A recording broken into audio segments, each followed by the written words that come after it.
Welcome back everyone. In this lecture, we will consider the standard cyclic irreducible module corresponding to the dominant weights and prove that they are finite dimensional. So, let us state the theorem. So, for lambda dominant, V of lambda, which is defined to be Z of lambda modulo M of lambda, is finite dimensional G module. Okay. So, recall how this Z of lambda defined. Z of lambda is the standard cyclic module. So, it is defined to be UG modulo the left ideal generated by H minus lambda of H1, where H in H and X in N plus. Okay. And this M of lambda is the unique maximal submodule of this Z of lambda. So, then this V of lambda is the unique irreducible quotient. So, this is the unique irreducible quotient of Z lambda.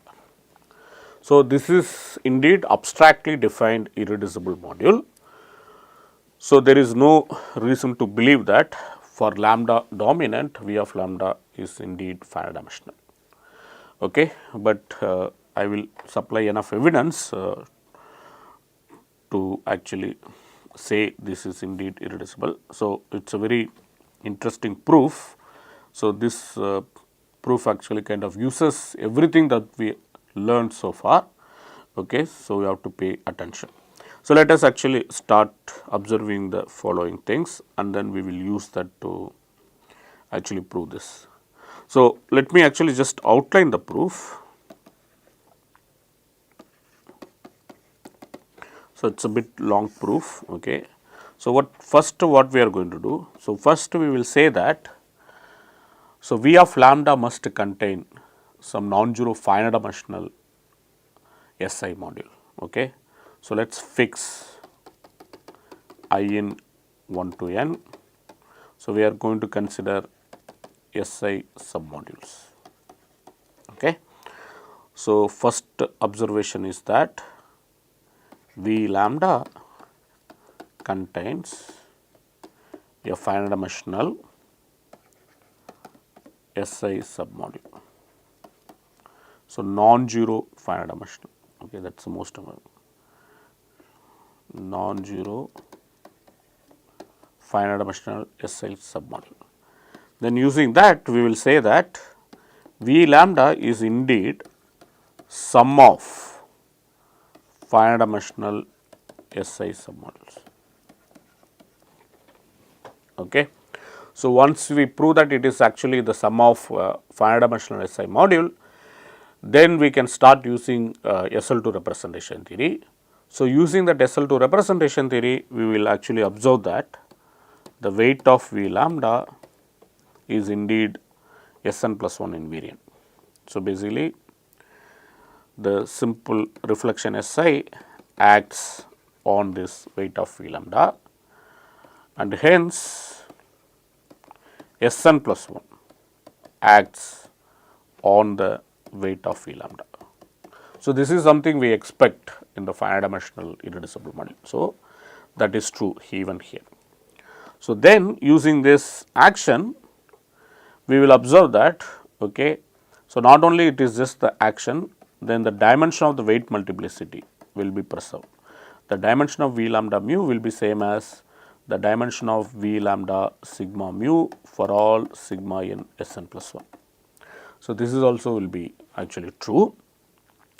Now, using this observation you will see that the weight of V lambda, so since Sn plus 1 acts and all the weights of V lambda they are all below lambda. So, then this is indeed contained in those mu in lambda such that mu is less than lambda, which is exactly equal to the disjoint union of the Sn plus 1 orbit of mu, where mu is less than lambda, mu is dominant. Okay. And since this right hand side set is finite, so this would imply that the weights of V lambda, so this will be finite. Now note that each weight space has finite dimensional weight spaces. Okay.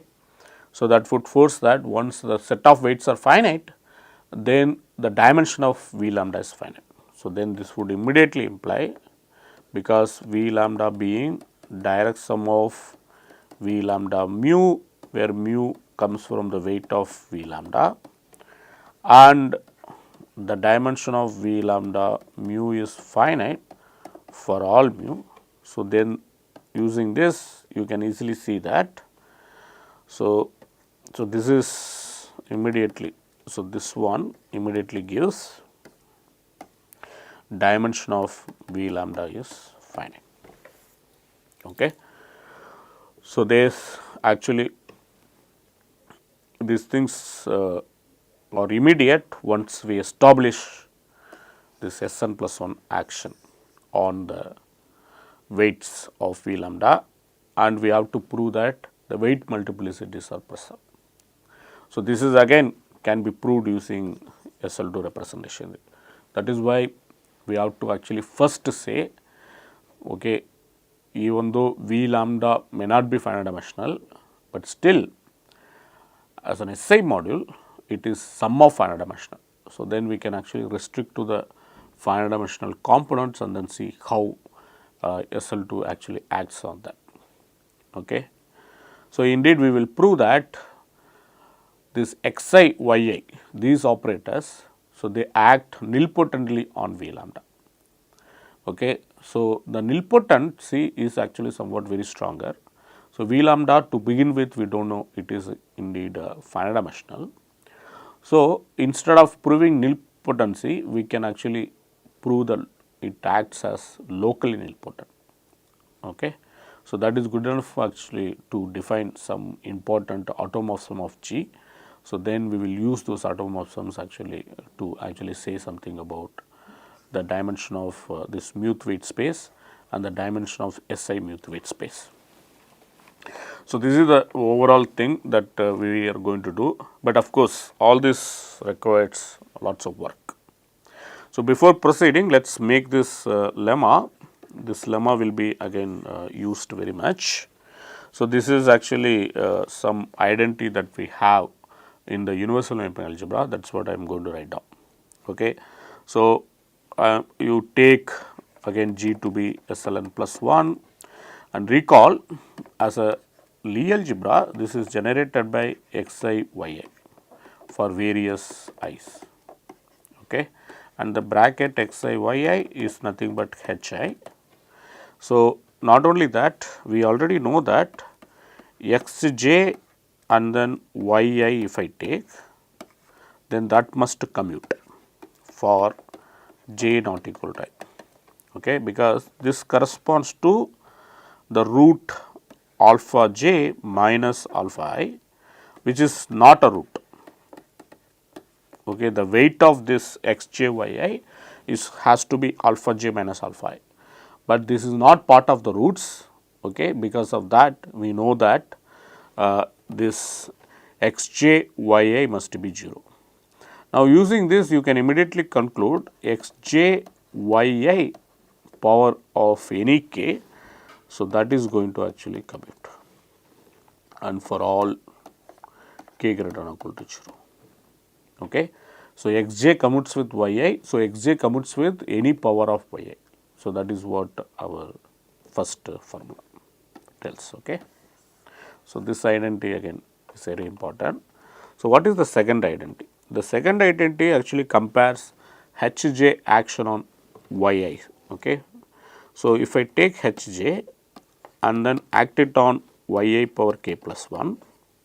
So since yi has weight actually alpha I, then if you take this yi power, then you can see that it will have the, so it is actually negative of alpha I. So yi the weight of this is minus alpha I. So, if I take any power of that, it will just add up. So, yi power r will have weight minus r alpha I. So, in particularly, because the action is the adjoint action, then you can easily see that Hj acting on yi power k plus 1 is going to give you minus k plus 1. Since Hj is particular element, so it is going to give you minus k plus 1 alpha I of Hj yi power k plus 1. And I will leave it to you to check this, because just we know that as a h weight yi has minus alpha I. So, as a h weight yi power r should have minus r alpha I. Now, we have another identity that actually compares xi and yi power k plus 1. Now, using this, one can conclude that if you take the bracket xi yi power k plus 1, then that is going to be minus k plus 1 yi power k times k times 1 minus hi. So, this is again one can use induction to prove. Okay. For example, when k equal to 0, we know that the bracket xi yi is nothing but hi. So, now use induction to complete this proof. Okay. Basically, you have to rewrite things. Okay. If you rewrite this equality, so what is the proof? So, maybe let me just write down the proof. So, if I compute xi yi power k plus 1, this is something you can rewrite it as bracket xi yi power k plus yi times xi yi power k. So, now note that this is by induction you can assume that minus k.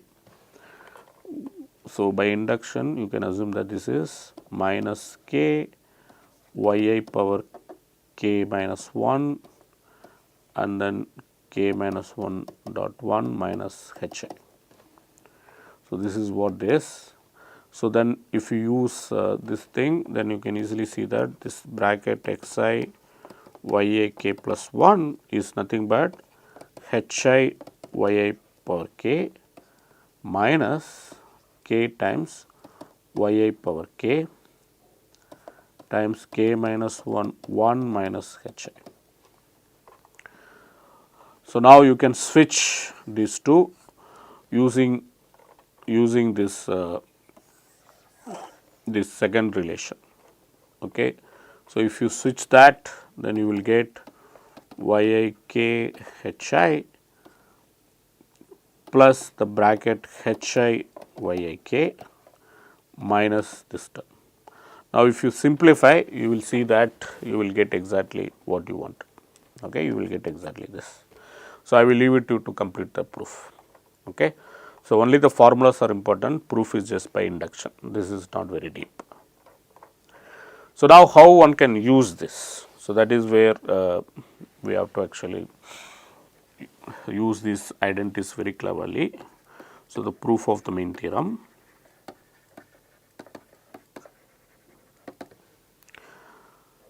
So, first we need to establish finite dimensional SI submodule.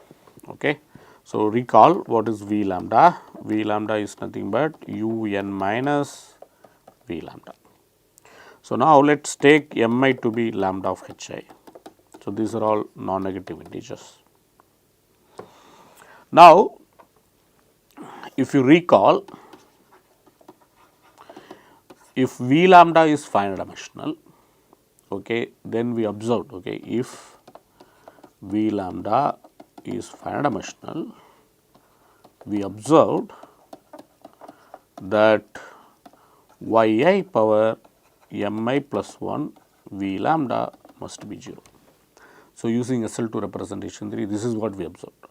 So, in particularly not only that, if I take this submodule u si V lambda, this is isomorphic to V of mi as SL2 submodule. So, this is what we observed. So, this motivates us to look for, okay, irreducible. submodule that is isomorphic to V of mi inside V lambda. So, how do we get that? Okay. In order to get that, we need to have some relation like this. So, we need to prove this relation yi power mi plus 1 V lambda is 0. Okay. So, ultimately we want to prove V lambda is finite dimensional. So, in case it is finite dimensional, we know this should be true. So, let us begin by proving this. Okay. So, let us call W to be yi power mi plus 1 V lambda. To begin with, we do not know whether this is 0 or not. Okay. Our claim is that this is 0. So, this is our claim. So, let us look carefully this W and then see what happens.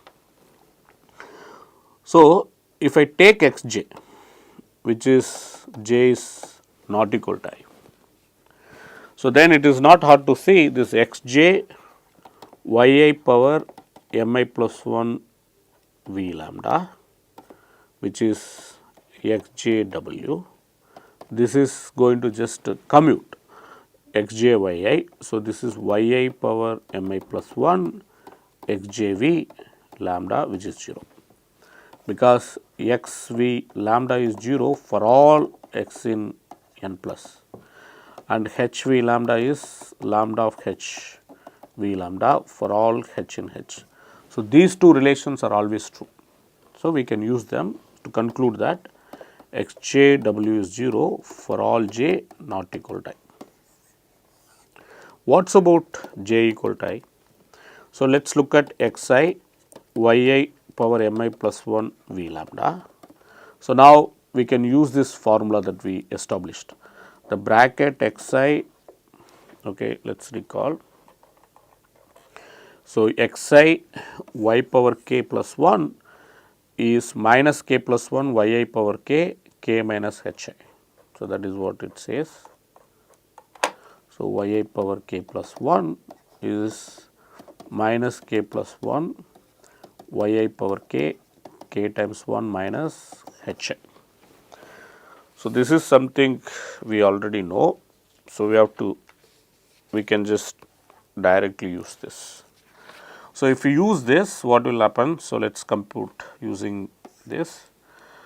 So, when you switch yi power mi plus 1 times xiv lambda, then minus mi plus 1 times yi power mi times v lambda minus hi v lambda.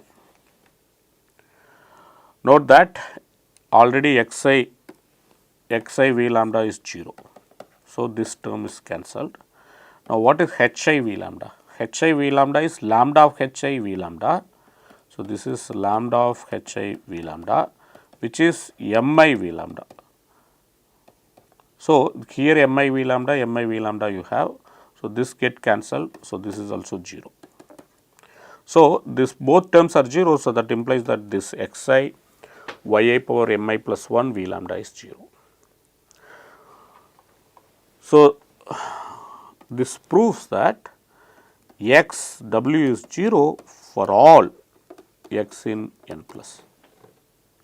It is not hard to see this w is indeed lying inside v lambda, the weight space corresponding to lambda minus mi plus 1 alpha I, because w is nothing but yi power mi plus 1 v lambda. Since v lambda has weight lambda, when you hit it by yi powers, you subtract that many alpha i's. So, it is exactly lambda minus mi plus 1 alpha I. That is the weight space line. So, you can see that this w is also like a maximal vector. Okay.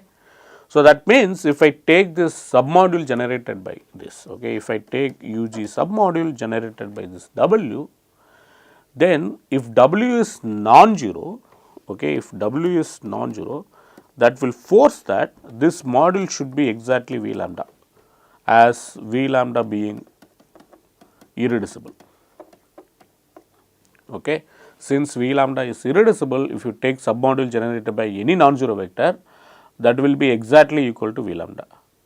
But note that this W is actually highest weight vector, because all n plus actually kills. So, it is basically this module is standard cyclic module corresponding to the weight lambda minus mi plus 1 alpha I. But what is the highest weight here, which is lambda on the right side, but the highest weight on the left side will be lambda minus mi plus 1 alpha I. But clearly the highest weight do not match, because highest weight will have dimension 1, that is true for any standard cyclic modules. So, here these highest weights do not match, so that leads to contradiction, and that is true when W is non-zero. So, that forces that W must be 0. So, there is no other option. Okay. So, this forces that W is 0. So, since W is 0, we have this yi mi plus 1 v lambda is 0. Now, if I look at the span of v lambda, yi v lambda and so on, yi power mi v lambda, and it is not hard to see this is indeed isomorphic to v of mi as SI module. Okay.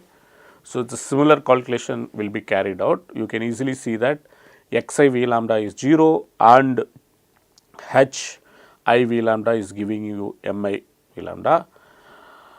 So, and this yi power mi plus 1 v lambda is killing. So, this is indeed finite dimensional standard cyclic module for SI. So, it must be isomorphic to Vmi, there is no other option. So, we established indeed this USI V lambda is a finite dimensional SI module submodule inside V lambda. So, this actually proves the first claim, that there is at least one non-zero SI submodule inside V lambda. So, now let us try to use this and then actually prove our claim 2. The claim 2 is that V lambda is indeed the sum of finite dimensional SI submodules. Okay.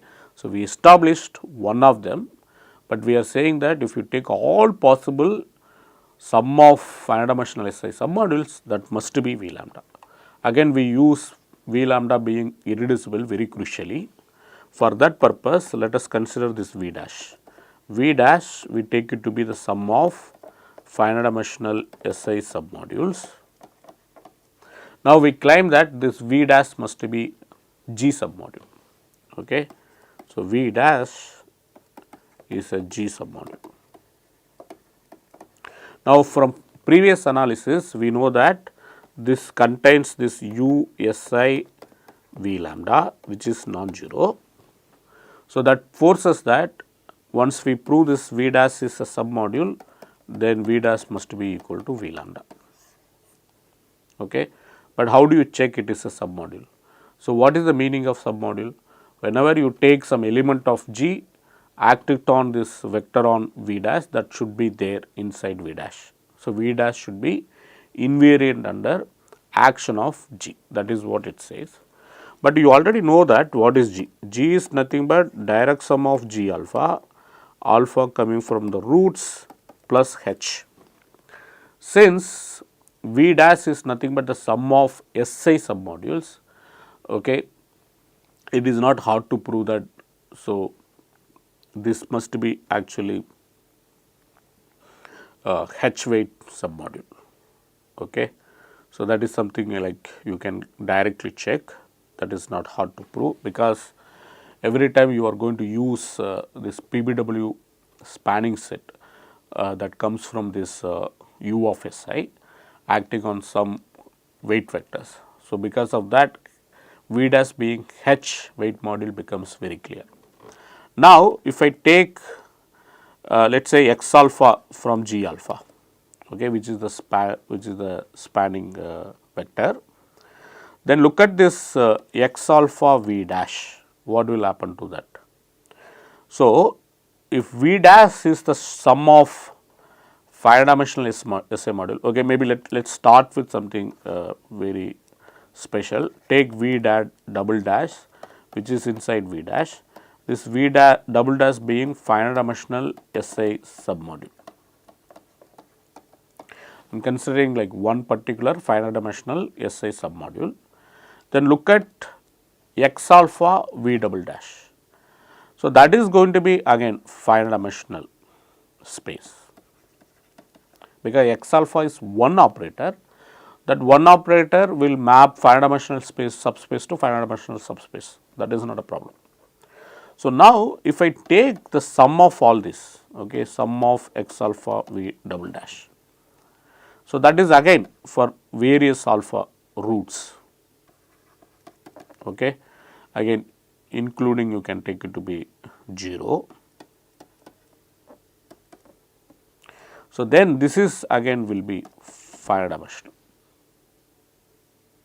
So, basically it is like you are just taking apply each operator coming from G on V double dash, you just sum all of them. So, that is going to be just again finite dimensional subspace. Okay. So, there is no confusion about it, but so this is going to be again finite dimensional SI submodule. Okay. So, maybe I will leave it to you to think about it and then prove that if I take this sum of x v dash, sum of, so you can fix any basis of G, not a problem. Okay. Fix any basis of G, because G being finite dimensional, that is what matters. So, you take summation x v double dash, okay, where x is coming from the basis of G. So, this is finite dimensional, and not only that, this is also finite dimensional SI submodule. Because this is finite dimensional SI submodule, this is going to be contained in V dash. Okay. But note that if I take a vector inside V dash, it is going to lie inside some finite dimensional SI submodule. Now, this is also finite dimensional SI submodule. If I apply some x in G on that vector, then x v is also going to lie in V dash, that is what this analysis says. So, that proves this V dash is indeed G stable, that means G submodule. Now, V dash being non-zero module, so that forces that V dash is equal to V lambda. Okay. So, this indeed proves that V lambda is the sum of SI finite dimensional SI submodules.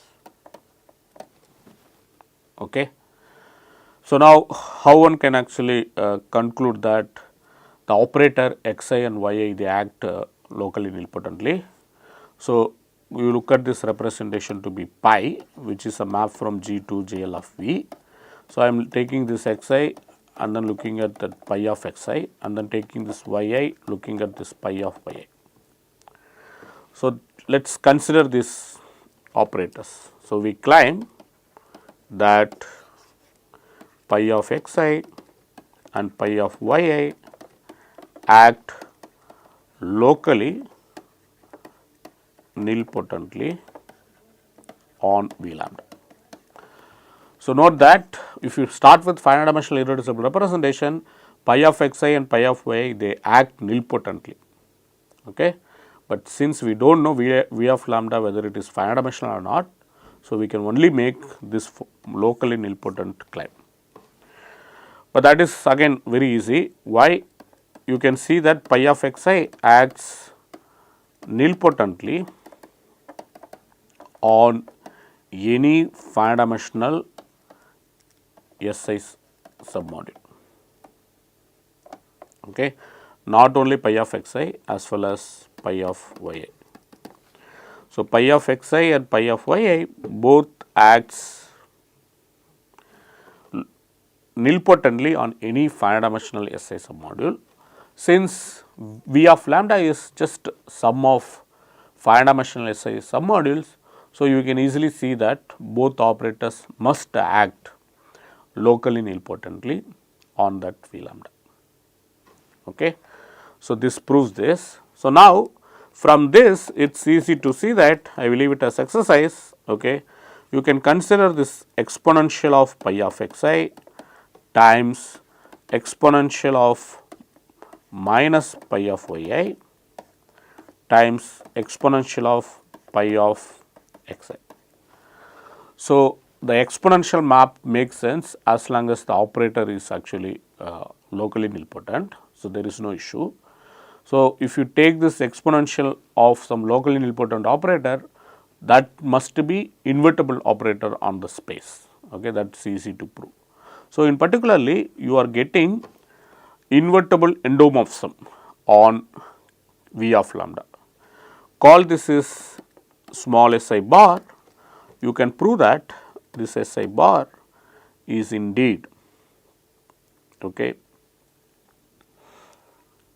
automorphism on V of lambda. Okay. So, it is not just automorphism. So, one can actually check this is So, automorphism as H modules, because there is this H module structure. So, this automorphism commit with the H action. So, in particularly you can actually see that it will map the weight space mu to some other weight space. Okay. So, we will actually explicitly compute. So, what will happen to this action of this automorphism on V lambda. So, right now we are not saying much, we are simply saying that this is invertible endomorphism of V of lambda, that is the meaning of automorphism. So, this is same as saying that invertible endomorphism. But we will see in a minute it is indeed invertible endomorphism and it actually commutes with the action of H. So, we are only interested in how it acts on the weight space. We will see that it will actually map one weight space to another weight space, and we will also see that the corresponding weight will be what. Okay. So, we can actually prove that it will actually map the muth weight space to SI muth weight space. Okay. Since it is being automorphism, the dimension should be matched, because this SI bar is indeed involution, that means SI. So, as in the in the while group, this SI bar also like kind of maps V mu to V SI mu under this SI bar. Again, if you apply SI bar again, it will map back to V mu. Now, note that SI being invertible endomorphism. So, this map SI bar restricted to V mu must be injective map. So, the dimension of V mu, they are all being finite dimensional. So, this thing once we prove implies that dimension of V mu is less than or equal to dimension of V SI mu, which is less than or equal to dimension of V mu. Because all of them are finite dimensional and SI bar restricted to any subspace will be injective. So, that will force that this inequality to be true, then this will force that dimension of V mu is equal to dimension of V SI mu. So, indeed this is the thing that needs to be checked. Okay. So, maybe like you can take it as exercise. So, these computations are very easy. So, there are two facts, one is SI bar action commutes with H action, that says that it maps weight space to weight space. Then the second thing, it exactly map SI of V mu, SI bar of V mu is sitting inside V SI of mu. So, that is just a computation. You start with V such that HV equal to mu of HV. Now, you apply this operator SIV and then look at this H. So, this is going to give you, okay, it is not exactly okay, what I told, that may be misleading. What I meant actually, the SI bar maps weight spaces to weight space,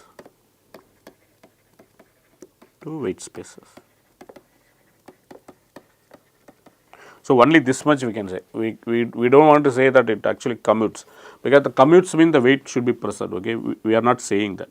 We are simply saying that SI bar actually maps weight spaces to weight spaces, but different weight spaces. Okay? V mu is mapped to V SI mu. That is what we are saying.